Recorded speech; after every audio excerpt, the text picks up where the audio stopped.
kita harus bekerja dengan keras dan cerdas, dengan cepat dan penuh disiplin, dengan terus belajar bersama tim, dengan pantang menyerah dan penuh optimisme untuk menginspirasi Indonesia.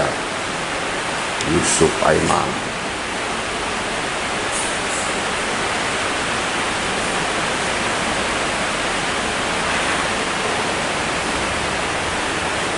Bocoran ini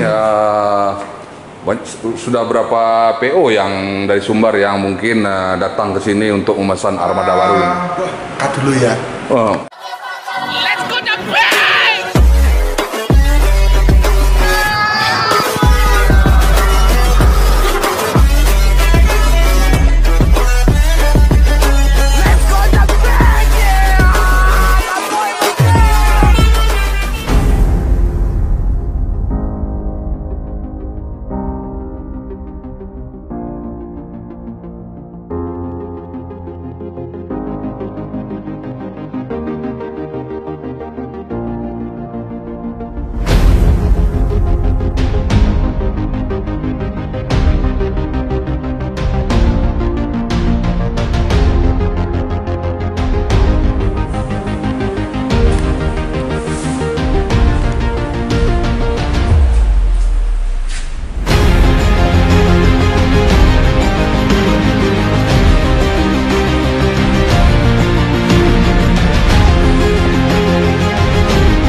Jadi karoseri Laksana itu total sampai hari ini luasnya kurang lebih di 15 hektar Bang Jai. 15 hektar.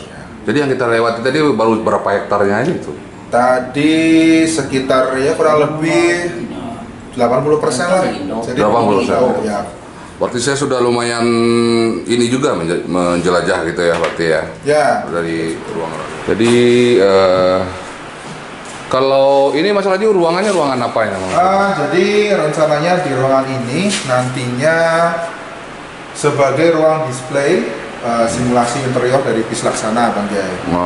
Jadi customer yang mau membuat spek dari bis yang akan dibuat paling tidak bisa melihat bahan-bahan interior yang bisa dipakai, termasuk dinding, kemudian ada karpet, ada juga bangkunya, hampir semua tersedia di sini. Jadi sebelum turun ke produksi untuk melihat lebih detailnya, bisa lihat dulu samplingnya di sini.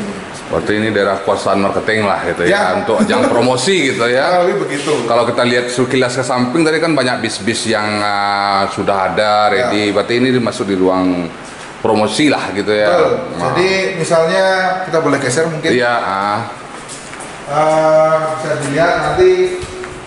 Misalnya, saya mau nyocokin warna luarnya abu-abu mungkin, nanti di dalamnya mau di abu-abu. Nah, di sini ada contoh-contoh bahannya bisa dipilih. Gitu. Ada yang kira-kira agak mirip atau mungkin sama dengan warna rubinya seperti itu Bang Jai.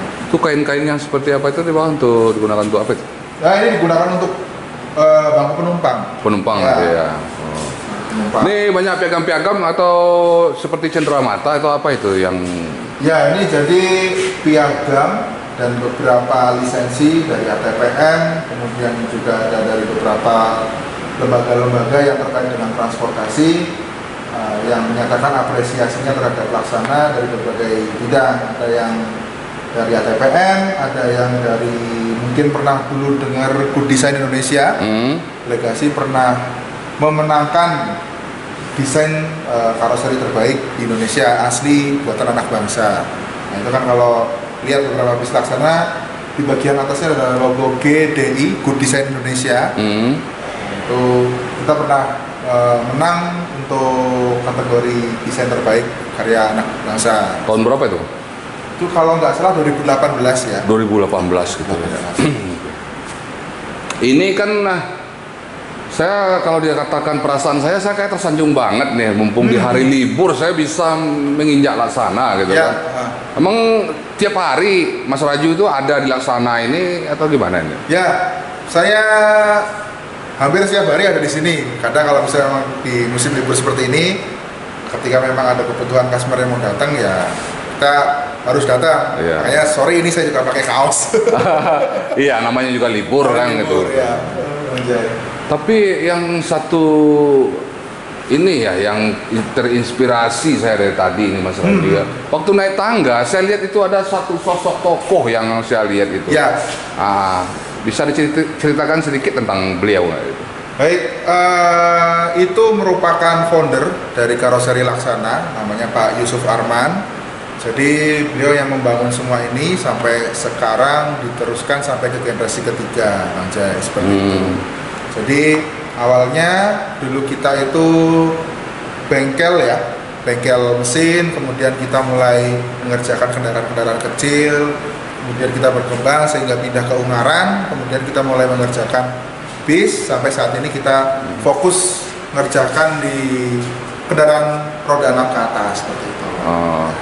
Itu kan kalau mungkin informasi tentang Laksana, mungkin orang bisa pantengin di Google atau apa. Ya. Tapi alangkah baiknya kalau misalnya Mas Raju langsung mungkin dengan informasi yang lebih cepat sekarang itu kan orang bisa pantengin di Google tahun berapa Laksana ini. Tapi alangkah baiknya dengan langsung dengan orang Laksana.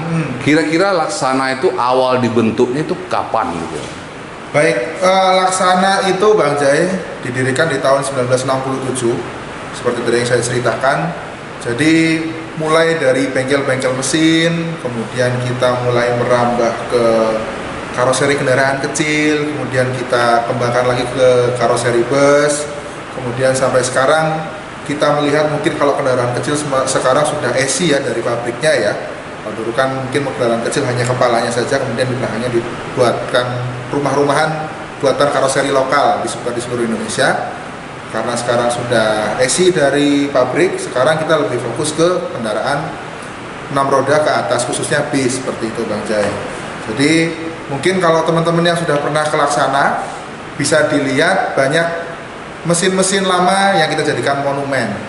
Jadi ini loh sejarah perjuangan Laksana seperti dari dulu ya. Nanti bisa dilihat ada mesin press, kemudian ada mesin gulung plat. Nah, itu nanti bisa dilihat ada di showroom, ada juga di depan finishing seperti itu. Jadi Pak apa tadi beliau yang pendiri itu ya. Nah, sekarang sudah generasi ketiga gitu ya. Berarti kalau hitung udah cucu beliau gitu ya. Ya, sudah cucunya, betul. Kalau misalnya saya nanya ini ada berapa karyawan yang ada di Laksana? Salah nggak? Enggak ya? Ya. Kita kurang lebih ada 1.500 karyawannya Bang Jai.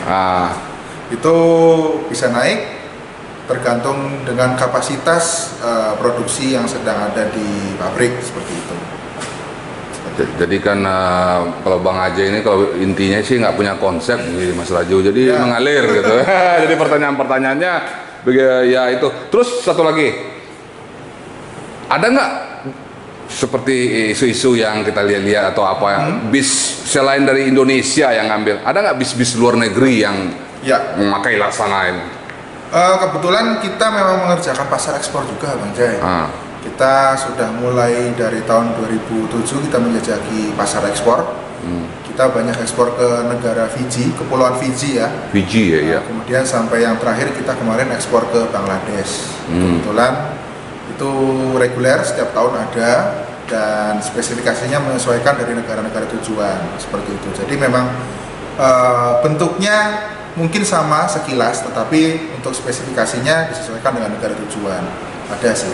Oh, berarti Laksana tidak kaku dengan model mereka sendiri. Mungkin orang yang mau beli itu bisa merubah dalam bentuk-bentuk tidak melanggar dari ini ya, kestandaran sesuatu ya, itu. Jadi lebih ke spesifikasi atau peraturan di negara masing-masing seperti itu. Kita menyesuaikan dari peraturan negara-negara itu. Gitu. Berarti bisa disesuaikan lah berarti ya, lebih fleksibel lah gitu ya. Kan ada juga nih, maaf ngomong saya, ada juga saya lihat MPM rasa Bangladesh gitu. Ada juga yang bikin seperti itu. Itu livery kita banyak ditiru di sana karena memang pekerja-pekerja seni di Indonesia ini memang sudah teruji, cat seperti apapun mereka bisa kerjakan. Makanya di negara lain terinspirasi banyak model livery di Indonesia mereka pakai di luar negeri seperti itu. Kalau boleh sedikit lebih kepo lagi, apa pengerjaan busnya itu langsung dilaksana sini atau mungkin ada pemesanan kayak di Fiji atau Bangladesh itu? Apa diturunkan tenaga kerja dari sini ya untuk mengerjakan di sana atau gimana? Untuk pengerjaan karoserinya kita kerjakan di sini. Kemudian nanti spesifikasinya kita berhubungan melalui online aja. Nanti kita update setiap waktu sekali nanti untuk pekerjaannya seperti apa. Jadi bisa saja orangnya tidak datang ke sini, tapi nanti kita tinggal update pekerjaan dan spesifikasinya seperti apa. Nah, kalau memang diperlukan, kita bisa kirim tim ke sana untuk misalnya after sales, kemudian mungkin training untuk perbaikan kendaraan-kendaraan Laksana. Itu sudah beberapa kali kita lakukan karena sebagai tanggung jawab kita sebagai pembuat karoserinya ya. Jadi jangan sampai kita jual tapi kita nggak menyediakan cara reparasinya, kan repot juga karena jaraknya juga cukup jauh Bang Jai. Dibikin selengkap mungkin gitu ya. Jadi ada.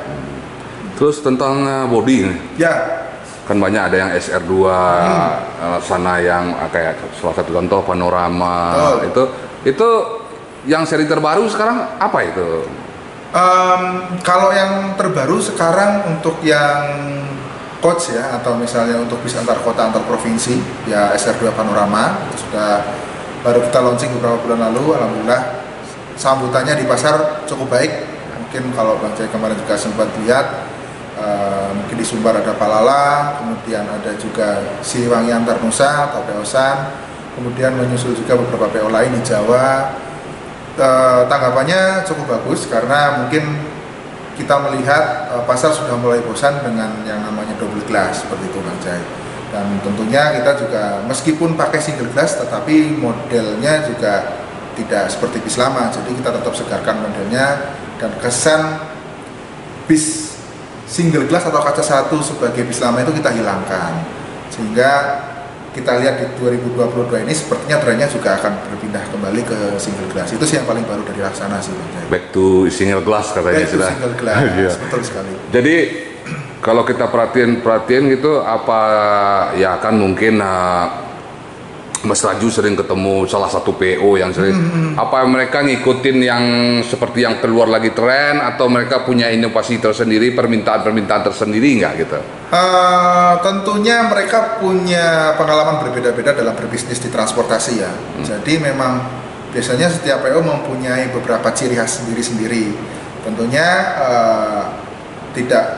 kalau tidak terlalu jauh dari pakem apa itu karoseri yang kita buat, kita coba aplikasikan karena memang itu tadi berdasarkan pengalaman bisnis dari PO masing-masing. Jadi mereka kadang punya, Mas ininya dibuat seperti ini karena saya pernah seperti ini sehingga bagusnya seperti ini gitu. Jadi memang semua PO mempunyai racikannya masing-masing. Tentunya kita sebagai pembuat spek di sisi sales juga ya. Jadi kita perlu menyesuaikan juga dan mencarikan solusi terbaik apabila memang yang mereka butuhkan belum bisa kita aplikasikan. Kita carikan jalan lain supaya fungsi dan intinya kemauan si customer ini bisa teraplikasikan dengan baik meskipun dengan cara yang lain seperti itu. Berarti intinya tidak sesuai standar di Indonesia seperti apa, kita tetap berfokus seperti itu ya. Tapi apapun yang diinginkan oleh para pembeli tetap dengar dengan sesuai dengan apa-apa tadi ya. Jadi saling inilah win-win solution lah ya. Win-win solution. Kalau bahasa Minangnya itu. Intinya jangan sampai kita hanya menjawab iya tidak, bisa tidak bisa, tapi tetap kita carikan solusi terbaik supaya maksud dan fungsi yang diinginkan oleh customer tetap bisa berfungsi dengan baik, mungkin dengan cara yang lain kan seperti itu, yang lebih baik sehingga tercipta win-win solution di antara customer dan kita sebagai karoseri gitu. Sedikit bocoran ini sudah berapa PO yang dari Sumbar yang mungkin datang ke sini untuk memesan armada baru ini? Wah, cukup banyak. Cukup banyak ya. Cukup banyak. Ditunggu aja. Jangan lupa nonton YouTube-nya Bang Jai, Laksana Bus juga. Silahkan tonton, bisa subscribe Laksana Bus. Ada Instagram, ada YouTube, ada di Facebook juga untuk mendapatkan informasi terbaru terkait bis Laksana, khususnya nanti ada yang spesial dari bis Laksana untuk PO Sumbar. Laksanakan. Mantap, terima kasih atas bincang-bincangnya. Mohon maaf mengganggu waktu liburnya Mas Raju. Saya dapat saudara lagi di sini nih. Iya. Jangan bosan-bosan lihat Bang Aceh channel sering warawiri di karoseri Laksana. Terima kasih. Wassalamualaikum warahmatullahi wabarakatuh. Waalaikumsalam. Yang bosnya sekarang ini? Sekarang yang in charge dengan Bapak Stefan Arman dan Bapak Alvin Arman, cucu dari Pak Yusuf Arman. Itu berarti generasi ketiga tadi itu ya. Betul.